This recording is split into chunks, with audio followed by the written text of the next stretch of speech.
இன்றைக்கி போதி நர்சரி கார்டனில் போன்சாய் செடிகளை பார்த்துக்கிட்டே போன்சாய் செடியை வாங்கினப்ப செழிப்பமாக இருந்துச்சு, ஆனால் வளர்க்குறப்ப செழிப்பமாக இல்லை. அதுக்கு முக்கிய காரணம் என்ன? போன்சாய் செடியை ரொம்ப நாள் வளர்த்துக்கிட்டே இருந்தேன், திடீர்னு நல்லா சரியாக வளரல. அப்போ உடனே என்ன செய்யணும், உடனே என்ன செய்யக்கூடாது? போன்சாய் செடியை வளர்க்குறவங்க வீட்டில் சொட்டு நீர் பாசன வசதி இல்லாதப்ப 3 நாள் ஊருக்கு போக வேண்டிய சூழ்நிலை இருந்தால் செடிக்கு நீரே இல்லாமல் எப்படி பாதுகாக்கிறது? செயற்கை உரங்களை விட இயற்கை உரங்கள் தான் போன்சாய் செடிகளுக்கு மிகச்சிறந்தது. இயற்கை உரங்களிலே எந்த வகையான இயற்கை உரம் மிக சிறந்தது? போன்சாய் செடிகளை ஒரு தொட்டியிலேருந்து மற்றொரு தொட்டிக்கு மாற்றும்போது எதை செய்யணும், எதை செய்யவே கூடாது? போன்சாய் செடிகளுக்கு சூரிய ஒளி அவசியம். ஆனால் சூரிய வெளிச்சமே படாதவங்களும் எப்படி போன்சாய் செடியை வளர்க்க முடியும்? போன்சாய் செடிகள்லேயே மிகச்சிறந்த போன்சாய் செடி எது? அதாவது கிஃப்டாக கொடுக்குறோம், அதே சமயத்தில் பல வருடங்கள் வாழ்ந்ததாக இருக்கணும், விலையும் கம்மியாக இருக்கணும், தமிழ்நாட்டு கிளைமேட்டுக்கு ஏற்ற மாதிரி ஈஸியாக வளர்க்கக்கூடிய போன்சாய் செடி எது? அனுபவமே இல்லாதவங்க போன்சாய் செடிகளின் உருவத்தை எப்படி உருவாக்குவது? போன்சாய் செடிகளை பணம் கொடுத்து வாங்காமல் நாமளே எப்படி உருவாக்கி கொள்வது? விவசாயிகளும் போன்சாய் செடிகளை குறைவான செலவில் உருவாக்க முடியும், எப்படி அப்படிங்கிறத பார்த்துக்கிட்டே பேசலாம் வாங்க. இதை பற்றி பல செய்தித்தாள்களில் சொல்லியிருக்கிறோம். இயற்கை உரங்களிலேயே மிகச்சிறந்த வேப்பம் புண்ணாக்கு, புங்கம் புண்ணாக்கு, கடலை புண்ணாக்கை சரிவிகிதத்தில் கலந்து கொண்டு கலந்த கலவையில் 1 கிலோவிற்கு 5 லிட்டர் தண்ணியை ஊற்றி 24 மணி நேரம் நீரில் ஊற வைக்க வேண்டும். இந்த நீரை மறுநாள் காலை போன்சாய் செடிகளுக்கு ஊற்றினால் செடிகள் மிக பசுமையாக வளரும். அதே சமயத்தில் தொட்டில் உள்ள மண் பகுதியில் உள்ள பூச்சிகளையும் கட்டுப்படுத்தும், இயற்கை உரங்களாகவும் இருக்கும்.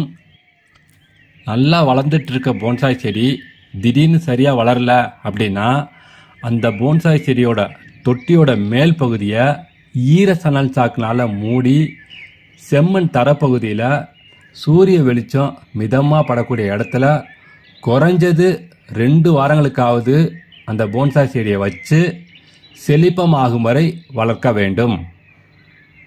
பின்னர் மறுபடியும் பழைய இடத்திற்கு கொண்டு வந்து வைத்து கொள்ளலாம்.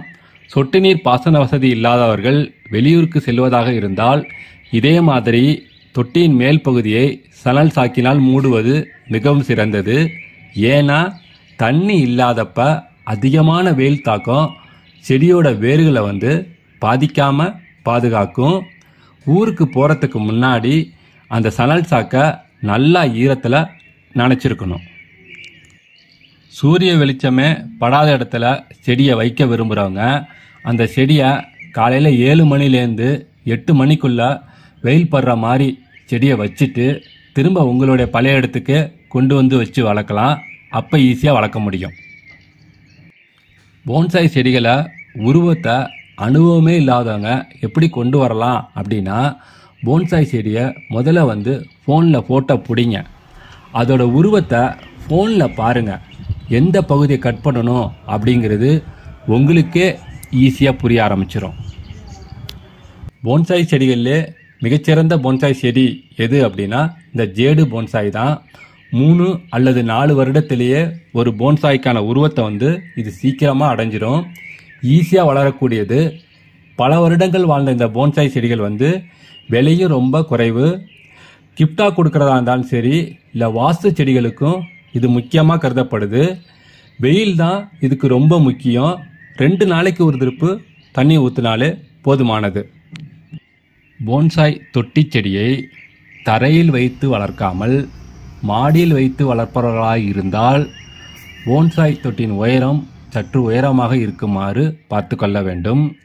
வாரத்தில் ஒரு முறையாவது செடிகளின் இலைகளில் மழை பெஞ்ச மாதிரி நீரில் ஸ்ப்ரே பண்ணணும் அப்படின்னா அப்போ தான் போன்சாய் செடிகள் செழிப்பமாக வளரும்.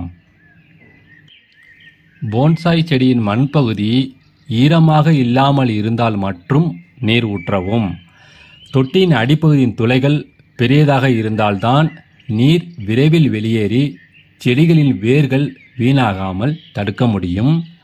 போன்சாய் செடிகளை உருவாக்கும் விவசாயிகள் செடிகளை தரையில் வளர்க்காமல் தொட்டியில் வளர்க்க வேண்டும். நீர்ப்பாசன வசதி குறைவான இடங்கள் இருந்தாலே போதுமானது. நன்றி, வணக்கம்.